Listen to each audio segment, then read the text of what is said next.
ఎన్టీఆర్ జిల్లా కంచికచర్ల వీరులపాడు మండలాల పరిధిలో కల్తీ మద్యం అమ్ముతున్నారనే దుష్ప్రచారాలను తిప్పికొట్టడానికి ఆంధ్రప్రదేశ్ ప్రభుత్వం ఎక్సైజ్ శాఖ కీలక చర్యలు తీసుకుంది. ప్రజలకు నాణ్యమైన మద్యాన్ని అందించాలనే లక్ష్యంతో ఏపీ ఎక్సైజ్ సురక్షిత అనే మొబైల్ యాప్ను ప్రజలకు అందుబాటులోకి తీసుకొచ్చింది. కంచికచర్ల వీరులపాడు మండలాల prohibition and excise station inspector Ashraf Nisha Begum ఈ విషయాలను మీడియా ముఖంగా ప్రజలందరికీ తెలియజేశారు. ఇన్స్పెక్టర్ అష్రఫ్ నిషా బేగం సురక్షిత యాప్ యొక్క ప్రయోజనాలను ప్రజలకు వివరించారు. ప్రజలు కొనుగోలు చేసిన మద్యం నాణ్యమైందా కాదా అనే విషయాన్ని ఈ యాప్ ద్వారా సులభంగా చెక్ చేసుకోవచ్చు. మద్యం షాపులలో పనిచేసే వ్యక్తులు మొదట యాప్ ద్వారా స్కాన్ చేసి మద్యాన్ని విక్రయిస్తారు. మద్యం కొనుగోలు చేసిన వ్యక్తులు కూడా సురక్షిత యాప్ను ఉపయోగించి తమ బాటిల్పై ఉన్న క్యూఆర్ కోడ్ను స్కాన్ చేయాలని కోరారు. ప్రజలందరూ ఈ యాప్ను గమనించి కల్తీ మద్యంపై జరిగే దుష్ప్రచారం నమ్మొద్దని, సురక్షిత యాప్ను తప్పనిసరిగా ఉపయోగించుకోవాలని ఇన్స్పెక్టర్ కోరారు.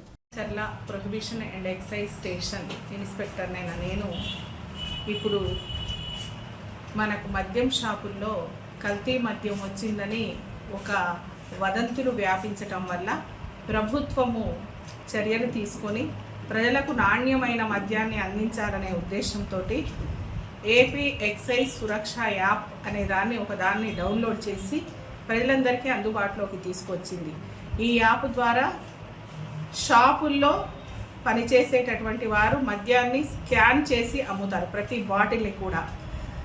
అలాగే మద్యం కొనుక్కున్న వ్యక్తి కూడా తన యొక్క యాప్లో ఆ మద్యము నాణ్యమైనదా కాదా అనేది చెక్ చేసుకోవచ్చు. ఆయన ఆ మద్యాన్ని చెక్ చేసుకొని ఏ షాపు నుంచి వచ్చింది, ఏ డిపో నుంచి వచ్చింది, దాని ఎంఆర్పి రేట్ ఎంత అనే విషయాలు కూడా ఆ యాప్లో కనిపిస్తాయి.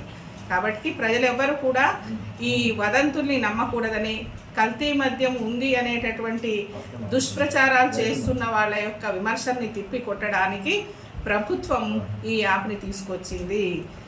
అదేవిధంగా బెల్ట్ షాపుల్ని కూడా మొత్తము కంట్రోల్ చేయడం జరిగింది. ఎవరైనా సరే అనధికారికంగా మద్యం విక్రయాలు చేసినట్లయితే కంచికచర్ల స్టేషన్ పరిధిలో మేము కఠినమైన చర్యలు తీసుకుంటాము. కాబట్టి ప్రజలందరూ మాకు సహకరించవలసిందిగా కోరుతున్నాము.